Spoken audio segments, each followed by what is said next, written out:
Hi, host Derek here, host Talking with Famous People, and I want to respond to a comment about addiction and talk about addiction some in general. Um, Let me respond to, first of all, let me talk about the comment that's being put here. Alright, so Joshua Amor says, addiction is too universal and complex a phenomenon to be ascribed to any TI-SI loop. Addiction extends outside the domain of personality and has epigenetic, behavioral, and developmental criteria that tell for its emergence in an individual's life. It would be more applicable to discuss addiction from the standpoint of psychosis, neuropsychology, and psychoanalysis than MBTI. I'm an INTP, and I noticed that INTPs tend to use logic and abstractions to come to conclusions when rather a matter should be dealt with or thought of in the light of empiricism. Well, this is definitely not one such matter. It shouldn't be thought of or dealt with in the light of empiricism.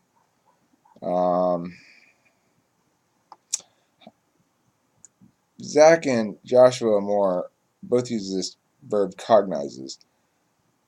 To the best of my ability, the best of my knowledge, the verb is cognate, by the way. Just, I don't mean to be like a grammar Nazi or anything, or diction Nazi. I'm just saying that's what I think. I could be wrong, but I'm pretty sure it's cognate, not cognize. So, okay.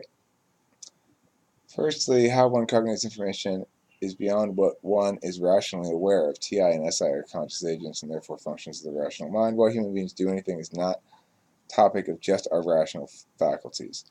Okay, well, I agree with that, but there's nothing in the cognitive function model that says we can limit our cognitive function analyses to conscious functions. And metacognition is in place specifically so that one can evolve beyond the limits of one's naturally preferred perspectives. And there's this thing like psychoanalysis, it's more or less irrelevant.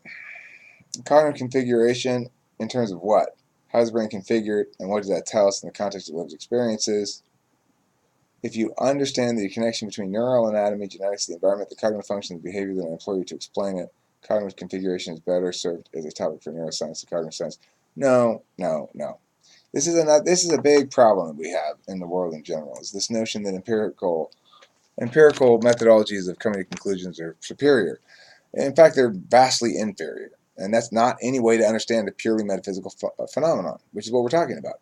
You're saying it's not possible to understand how come somebody has an addiction or what it means without using empirical data. And yet, the process of conquering an addiction, of coming to be addicted and of conquering that addiction, are entirely metaphysical processes. I speak of somebody who has been addicted to methamphetamine for about 4 years, a long time ago. I've been more recently, until about 2 years and 8 months ago, or something like that, 7 months maybe.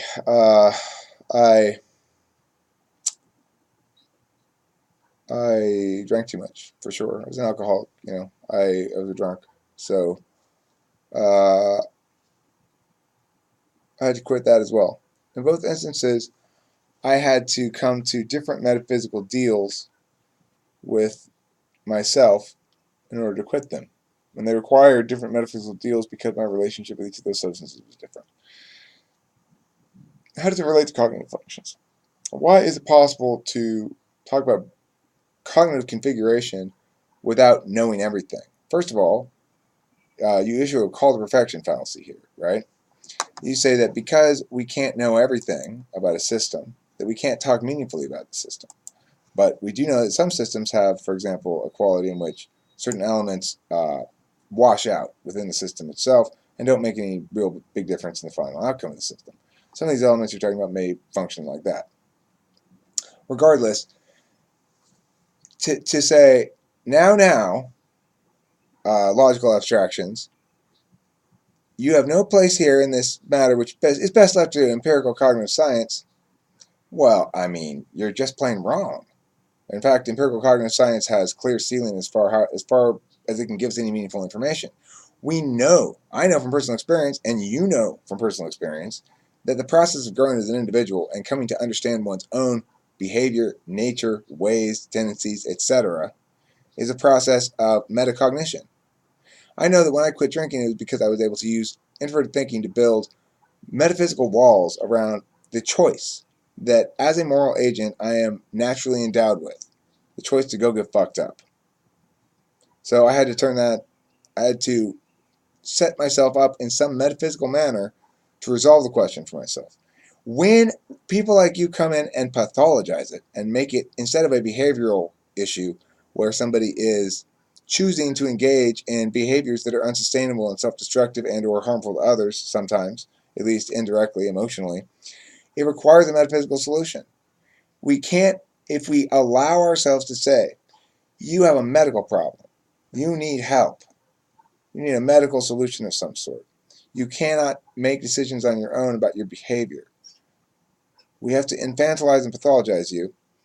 Not only that, but for those who wish to provide a behavioral analysis approach to addiction, for those who wish to highlight the fact that, in fact, real addiction solvency comes through metaphysical work that is entirely divorced from the empiricism that you're talking about.